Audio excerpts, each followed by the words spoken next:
El hierro frío presionaba contra su piel delicada, enviando oleadas de escalofríos que recorrían toda su columna vertebral.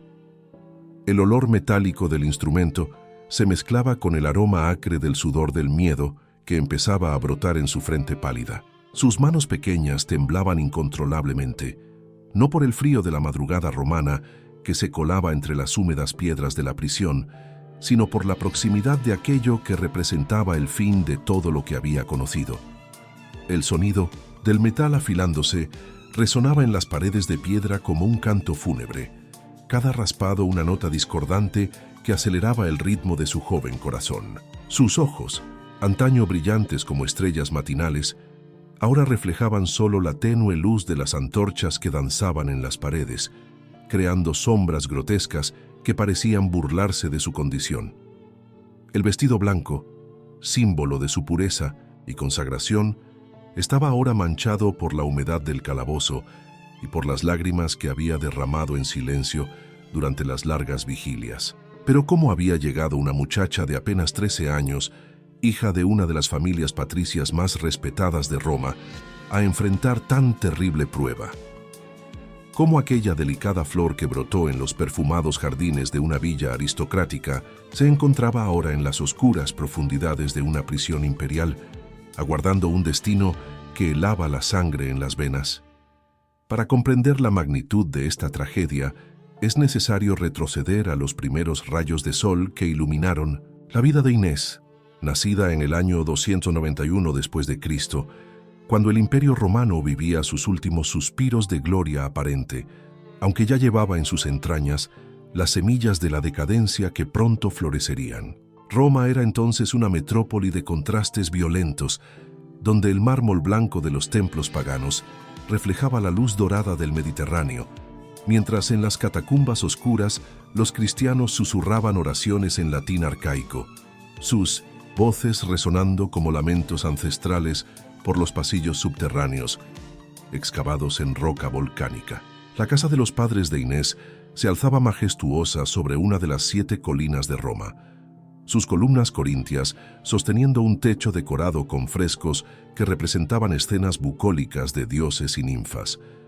El olor a rosas y jazmines impregnaba los atrios internos, donde fuentes de mármol canturreaban melodías cristalinas que se mezclaban con el sonido lejano del tránsito de vigas por las calles empedradas. Fue en ese ambiente de refinamiento y belleza donde la pequeña Inés creció, sus pies descalzos recorriendo los mosaicos coloridos que contaban historias mitológicas, sus risas infantiles resonando como campanas de plata movidas por el viento.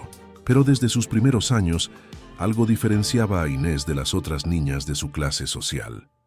Mientras sus amigas jugaban con muñecas de marfil y se adornaban con joyas de oro, ella prefería retirarse en silencio a los rincones más reservados de la casa, con las manos entrelazadas en oración y los labios murmurando palabras que sus padres no llegaban a comprender completamente. Era cristiana por herencia familiar, en una época en la que profesar tal fe significaba caminar constantemente en la cuerda floja entre la vida y la muerte, entre la aceptación social y el ostracismo absoluto. El cristianismo había llegado a Roma como una semilla en un suelo aparentemente estéril, pero que encontró en las grietas del imperio decadente el humus necesario para germinar y crecer. Las primeras comunidades cristianas se reunían en casas particulares, donde el olor a pan recién horneado se combinaba con el aroma del vino consagrado, creando una atmósfera de intimidad sagrada que contrastaba violentamente con la pompa vacía de los rituales paganos. Fue en esas reuniones clandestinas donde Inés descubrió su verdadera vocación, no como futura matrona romana, sino como sierva de Cristo crucificado. Sus padres, Marco Cecilio y Claudia Máxima, eran cristianos discretos que habían aprendido a navegar por las turbulentas aguas de la política imperial sin levantar sospechas sobre sus convicciones religiosas. Marco era un senador respetado, con togas bordadas en hilos de oro que relucían bajo la luz de las velas durante las sesiones nocturnas del Senado, donde su voz grave y bien modulada defendía posiciones que no comprometieran ni su fe ni su posición social. Claudia, por su parte, Era una mujer de rara belleza e inteligencia, con manos delicadas que no solo bordaban telas preciosas, sino que también organizaban discretamente la distribución de limosnas entre los pobres de la ciudad. Sus ojos castaños brillaban con una luz interior que pocos sabían descifrar. Observando a su madre, Inés aprendió que la verdadera nobleza no residía en las joyas que adornaban el cuello, ni en los vestidos de seda que susurraban al andar, sino en la capacidad de tender la mano al necesitado, de ofrecer consuelo al afligido, de ser luz en medio de las tinieblas que parecían engullir Roma día tras día. Sus primeras experiencias de caridad ocurrieron en la infancia, cuando acompañaba a Claudia por los barrios más pobres, donde el olor a orina y desechos se mezclaba con el aroma a pan viejo y vino rancio, generando un contraste olfativo que hacía cuestionar a su mente joven las injusticias sociales que presenciaba. En esas incursiones por los barrios miserables de Roma, Inés vio el lado oscuro del imperio que los poetas laureados preferían ignorar en sus versos melosos. Vio niños de su edad mendigando en las esquinas, sus rostros sucios de hollín contrastando con la palidez de la desnutrición, sus ojos grandes y tristes, siguiendo cada movimiento de los transeúntes con la esperanza de recibir una moneda o un trozo de pan. Vio mujeres envejecidas prematuramente por la pobreza, manos callosas temblando al extender la palma vacía en súplica. Vio hombres orgullosos reducidos a sombras de sí mismos, hombros encorvados bajo el peso de la derrota social, voces roncas, susurrando oraciones desesperadas a los dioses que parecían haber abandonado Roma a su suerte. Estos encuentros con la miseria humana despertaron en Inés una compasión precoz que se manifestaba no solo en gestos de caridad material, sino en una profunda transformación espiritual que la llevó a cuestionar los valores de la sociedad que la había visto nacer. Mientras otras jóvenes soñaban con matrimonios ventajosos y una vida de lujo, ella comenzó a alimentar un deseo distinto: consagrar su vida al servicio de Cristo y de los necesitados, actuando como puente entre el cielo y la tierra, entre la esperanza divina y el desespero humano. Esta vocación temprana no pasó desapercibida para su familia, pero tampoco para otros miembros de la alta sociedad romana, que empezaron a fijarse con creciente interés en la excepcional belleza y gracia de Inés.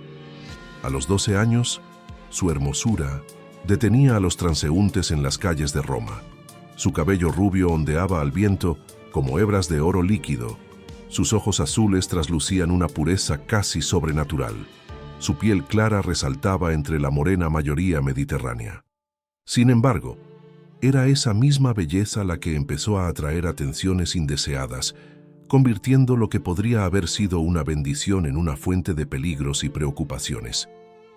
Entre sus admiradores no solicitados destacaba un joven de familia senatorial cuyo nombre resonaba en los pasillos del poder imperial: Sempronio Fastidioso, hijo del prefecto urbano de Roma, un muchacho de 17 años con ojos negros llenos de arrogancia, típico de aquellos destinados a mandar sin conocer el rechazo. Sempronio encarnaba lo mejor y lo peor de su civilización.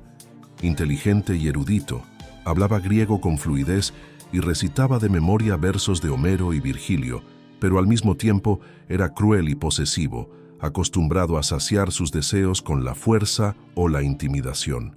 Cuando posó sus ojos en Inés durante una ceremonia en el foro romano, sintió nacer en su pecho una llama que confundió con amor, pero que no era más que una mezcla tóxica de orgullo herido y ansia de posesión. El primer encuentro entre ambos tuvo lugar una tarde dorada de primavera, cuando Inés acompañaba a su madre al templo de Vesta, no para rendir culto a la diosa pagana, sino para reunirse en secreto con otras mujeres cristianas bajo el pretexto de ceremonias tradicionales. El aroma del incienso pagano se mezclaba con el de las flores que Inés llevaba para depositar en las tumbas cristianas de las catacumbas, creando una ironía olfativa que simbolizaba la tensión entre su fe oculta y su vida pública.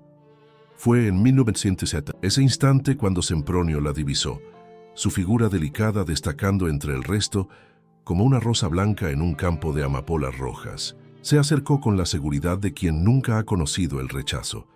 sus pasos resonando en el mármol pulido del templo, su toga praetexta anunciando su elevada posición social. Al dirigirse a ella, su voz combinaba encanto y autoritarismo, educado en la superficie, pero con una corriente subterránea de mando que rechazaba la negativa. «Señorita», dijo con una reverencia medida que denotaba respeto y superioridad, «permítame presentarme. Soy Sempronio Fastidioso, hijo del prefecto urbano, y no pude ignorar la gracia excepcional con la que los dioses la han bendecido». Inés alzó la vista para observarlo, y en ese momento algo se cristalizó en su mente. No veía ante sí a un pretendiente, sino a todo aquello contra lo que su fe la había enseñado a luchar. No era solo él quien la perturbaba, sino lo que representaba, el poder terrenal que se oponía al reino espiritual, la fuerza bruta que intentaba subjugar la delicadeza del alma, el orgullo humano que negaba toda autoridad superior. «Señor», respondió con voz clara y firme que retumbó entre las columnas, «agradezco sus amables palabras, pero debo informarle que ya tengo prometido, y a él dedico toda mi devoción». La respuesta tomó a Sempronio por sorpresa. Esperaba timidez o modestia femenina, pero no una negativa tan directa. Sus ojos se entrecerraron y por primera vez sintió en sus labios el sabor amargo del rechazo. «¿Un prometido?», preguntó con desconfianza. «¿Podría saber quién es ese afortunado que ha conquistado su corazón?». Fue entonces cuando Inés pronunció las palabras que sellarían su destino y resonarían como una oscura profecía en el templo. «Mi prometido es Jesucristo, el Hijo del Dios vivo, y a Él he consagrado mi virginidad para toda la eternidad». El silencio posterior fue tan profundo que pareció absorber el aire del lugar. Las demás mujeres intercambiaron miradas de horror apenas disimulado. Claudia palideció hasta casi volverse transparente, y su mano buscó apoyo en una columna cercana. Incluso los esclavos que portaban las ofrendas quedaron inmóviles, como si el tiempo se hubiera detenido para digerir el impacto de aquella declaración. Sempronio permaneció inmóvil varios segundos, procesando lo que acababa de oír. Luego, escapó de sus labios una risa amarga, áspera como el graznido de un cuervo. «Cristo habla de ese criminal judío crucificado hace más de 200 años. Qué broma de mal gusto, señorita». Pero cuando sus ojos se encontraron de nuevo con los de Inés, ya no encontró ni humor ni frivolidad, sino una determinación férrea que contrastaba con su apariencia frágil, una luz interior que ningún poder romano podría apagar. En ese instante, comprendió que no se trataba de una joven caprichosa, sino de alguien que había tomado una decisión irrevocable, poniendo su fe por encima de cualquier consideración terrenal. A partir de ese día, comenzó un juego de gato y ratón que se prolongaría durante meses.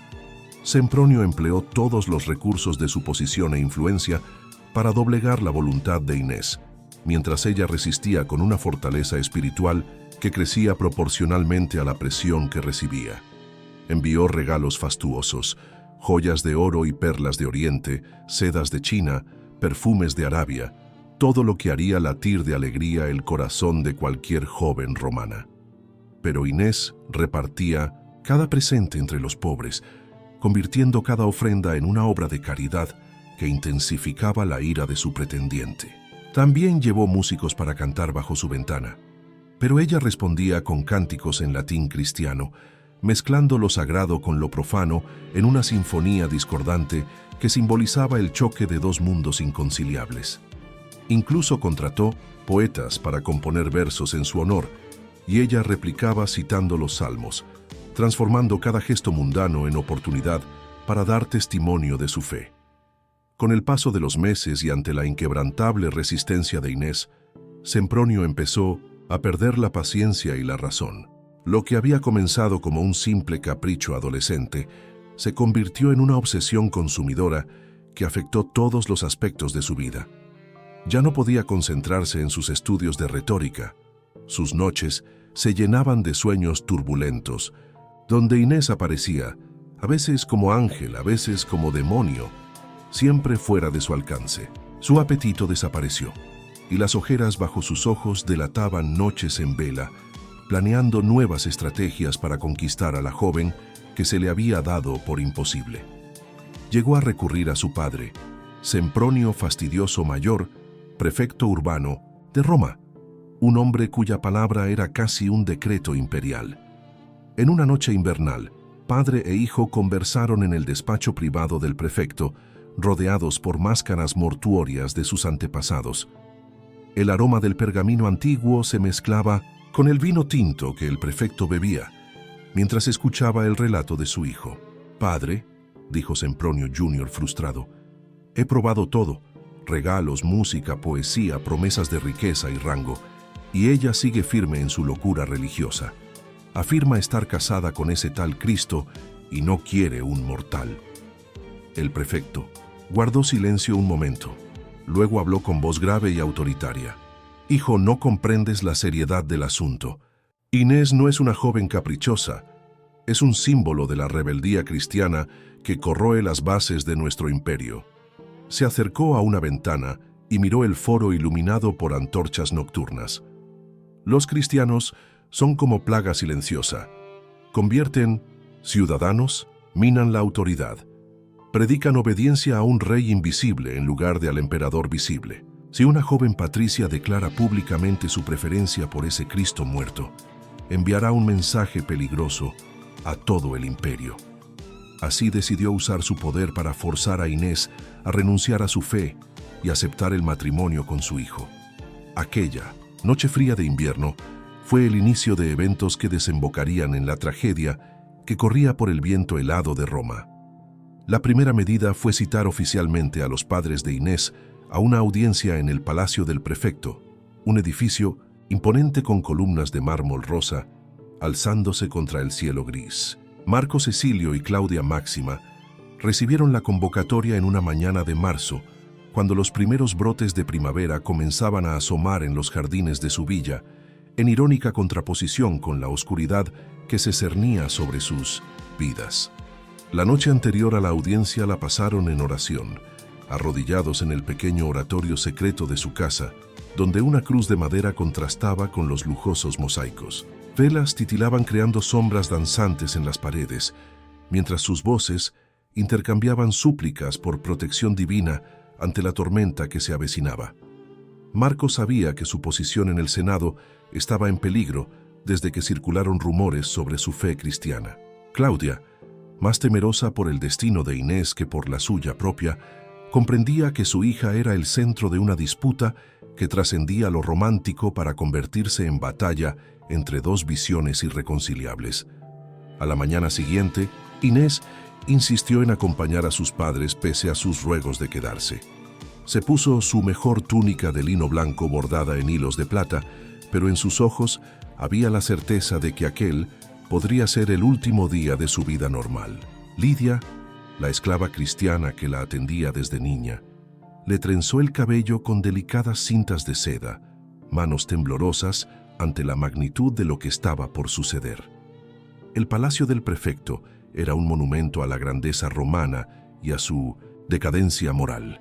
Los pórticos exhibían estatuas de dioses paganos con miradas de burla, mientras el humo del incienso se mezclaba con el de las rosas que pretendían ocultar la corrupción política reinante. Sempronio Mayor los recibió en una sala de audiencias con frescos que celebraban victorias militares, soldados romanos subyugando bárbaros en épicas batallas. Sentado en una silla de marfil, casi un trono, lucía toga púrpura bajo la luz de antorchas de bronce. A su lado, Sempronio Jr. observaba a Inés con mezcla de deseo y resentimiento, su postura cargada de tensión. Vestido con toga nueva y perfumado con cedro y mirra, su frustración era palpable. «Marco Cecilio», comenzó el prefecto con voz resonante, «usted es un senador distinguido, por eso me sorprende el comportamiento tan inapropiado de su hija ante las propuestas honorables de mi hijo». Marco tragó saliva, consciente de que sus palabras podían sellar la suerte de su familia. Con voz firme respondió: «Excelencia, mi hija es una joven de sólidos principios. Si rechazó a su hijo, lo hizo por motivos que considera válidos». El prefecto se inclinó. Mirada de depredador. ¿Motivos válidos que esté casada con un criminal crucificado hace 200 años?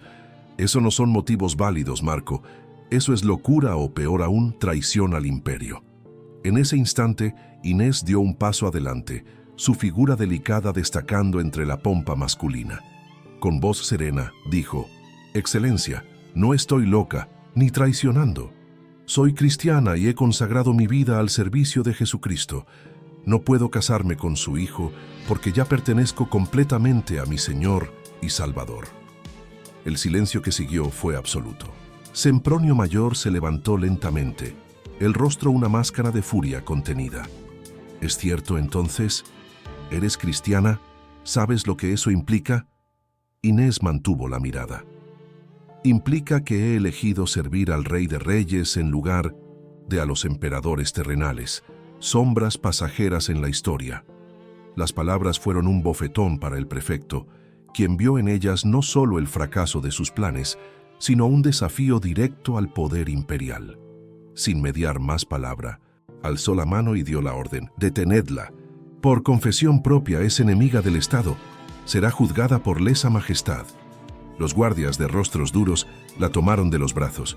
Inés no ofreció resistencia, pero en sus ojos brilló una luz que parecía surgir de otro mundo. Claudia intentó abrazarla, pero fue contenida por los guardias, mientras lágrimas caían al mármol frío. Marco, inmóvil, contenía el dolor entre puños apretados. «Madre, padre», dijo Inés volviéndose hacia ellos antes de ser llevada, «no lloréis por mí. Recordad que nuestro verdadero hogar no está en esta ciudad terrena, sino en la Jerusalén celestial que nos aguarda». Fueron sus últimas palabras a sus padres. A partir de ese momento, iniciaría una jornada de sufrimiento que pondría a prueba la fe que profesaba con tanta convicción. La condujeron por los corredores del palacio y luego por las calles de Roma, mientras curiosos se agolpaban para ver a la aristócrata hecha prisionera. La llevaron al Carcer Mamertino, antigua prisión estatal excavada en la roca volcánica desde el siglo VII a.C., testigo de incontables tragedias. A cada paso, Inés sentía el aire más pesado, cargado de olores nauseabundos, orina, excrementos, sudor rancio y bajo todo la dulzura empalagosa de la descomposición impregnando las piedras. Su celda era un cubículo sin ventanas, con apenas una rendija en la puerta para la comida y el agua. El suelo, de tierra endurecida cubierto de paja húmeda y maloliente, no se había cambiado en semanas. Una vasija de cerámica agrietada servía para sus necesidades y una jarra de agua empezaba a cubrirse de una capa verdosa. Cuando la puerta se cerró tras ella con un estrépito metálico, Inés se vio sola por primera vez. El silencio era opresivo, roto solo por el goteo constante del agua que filtraba por las rocas y los gemidos de otros prisioneros. Fue entonces cuando palpó la tentación del desaliento. Su cuerpo joven, acostumbrado a baños perfumados y sedas, empezó a reaccionar con síntomas de debilidad. Piel áspera y seca por el aire viciado, cabello sin brillo, manos delicadas, con pequeños cortes por la aspereza de la piedra.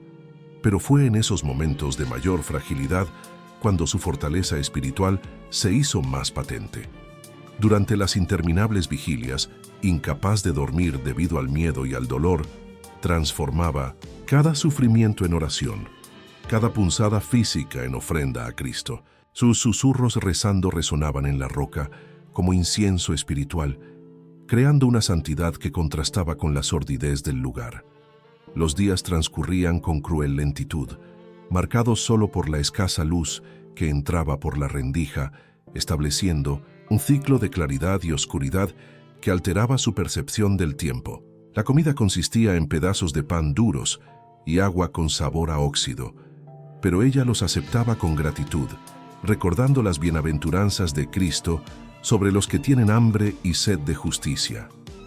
Durante su cautiverio, Sempronio Jr. la visitaba con guardias, buscando convencerla de renunciar. Vestía sus mejores togas y perfumado con aceites caros, contrastando grotescamente con el hedor de la cárcel, prometiendo libertad y riquezas si renunciaba a su fe. «Inés», decía con voz entre deseo y frustración, ¿ves dónde te ha llevado tu obstinación? Podrías estar en un palacio, adorada como diosa. En cambio estás aquí, languideciendo como criminal. Todo por un fantasma muerto hace siglos.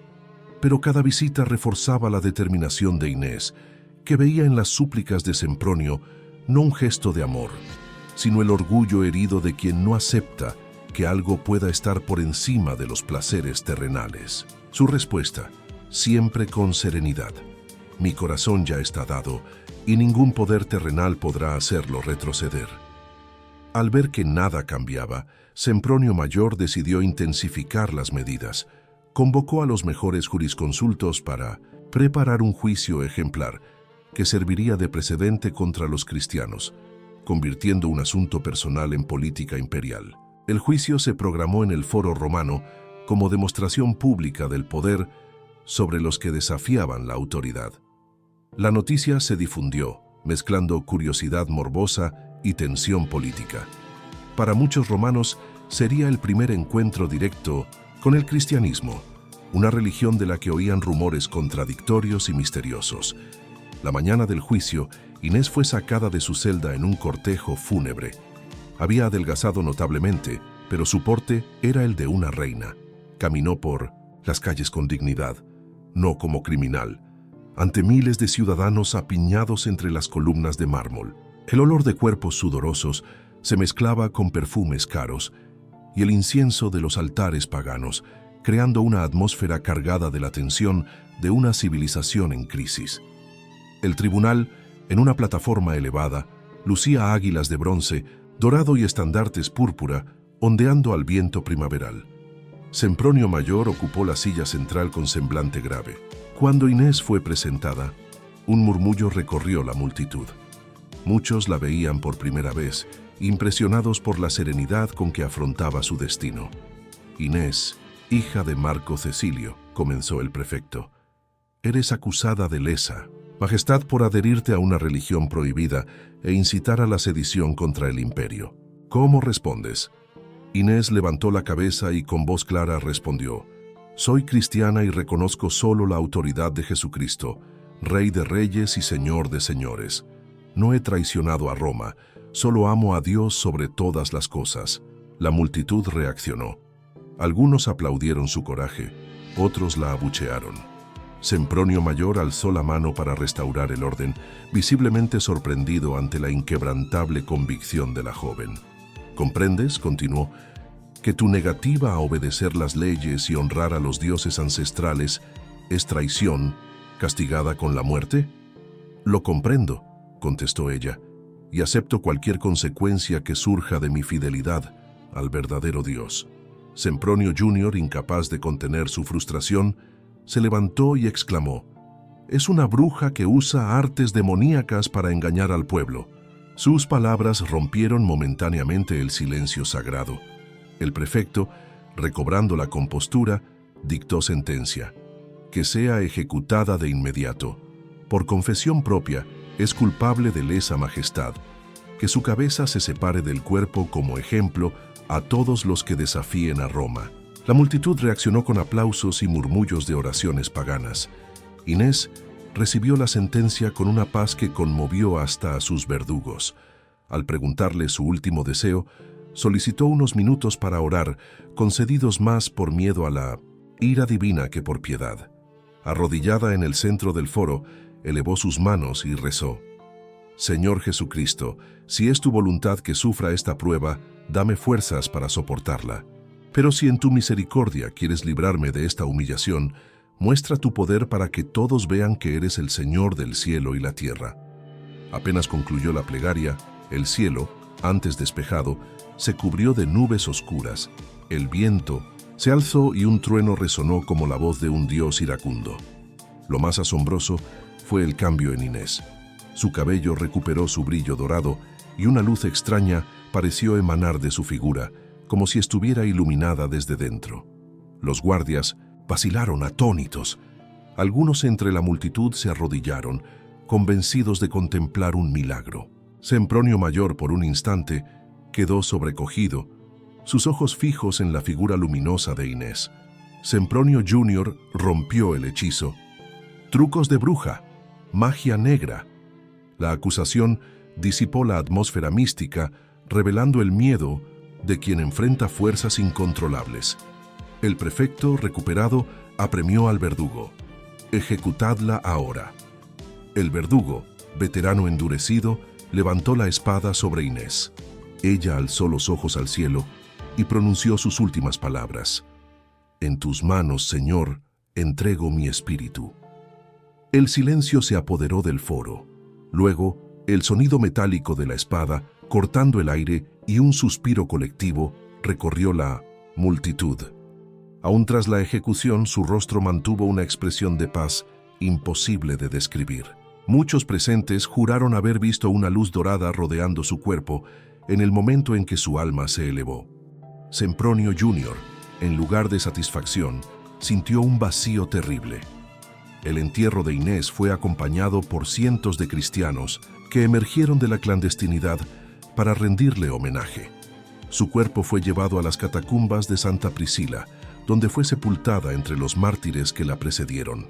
El cortejo fúnebre, con velas encendidas, se extendió por las calles como una procesión silenciosa de luto y protesta. En las catacumbas, al depositar su austera tumba en la roca volcánica, quienes la acompañaban comenzaron a narrar sus experiencias, transmitiendo su ejemplo de fe a nuevas generaciones. Lo que el mundo intentó borrar se volvió inmortal. Con los años, la historia de Inés se convirtió en catalizador del crecimiento cristiano en Roma. En Alejandría, teólogos cristianos la incluyeron en tratados sobre el martirio. En Constantinopla, artistas la representaron en mosaicos. En Cartago, San Agustín citó su ejemplo sobre la perseverancia en la fe. Con el declive del imperio y el auge del cristianismo en Occidente, Inés fue reconocida oficialmente como santa, celebrándose su festividad el 21 de enero, fecha tradicional de su martirio. Se erigieron iglesias en su honor, y su imagen se convirtió en símbolo de pureza y resistencia espiritual. La ironía suprema es que quienes intentaron borrar su memoria con violencia, la hicieron eterna. El imperio que la condenó cayó hace siglos. Sus emperadores fueron olvidados, pero el nombre de una joven de 13 años que se negó a renunciar a su fe sigue siendo venerado por millones. Su tumba en las catacumbas atrae peregrinos que buscan inspiración para sus propias pruebas. El incienso que llena esos corredores subterráneos lleva las oraciones de generaciones que hallaron en Inés la fuerza para perseverar. El legado más poderoso de Inés quizá no esté en las iglesias ni en las oraciones, sino en la verdad que encarnó. Hay algo en la experiencia humana que trasciende el poder político, algo en el alma que ninguna fuerza terrenal puede someter, algo en el amor divino que convierte la muerte en victoria espiritual. Murió con 13 años, pero su martirio reveló una madurez espiritual que pocos alcanzan en toda la vida.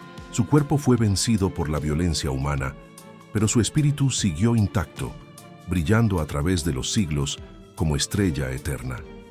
Santa Inés de Roma permanece como testimonio de que hay valores por los cuales vale la pena morir, convicciones que trascienden el miedo a la muerte, amores más fuertes que el odio humano. Su historia resuena a través de los siglos, recordándonos que no heredan la eternidad los poderosos, sino quienes eligen servir al Eterno.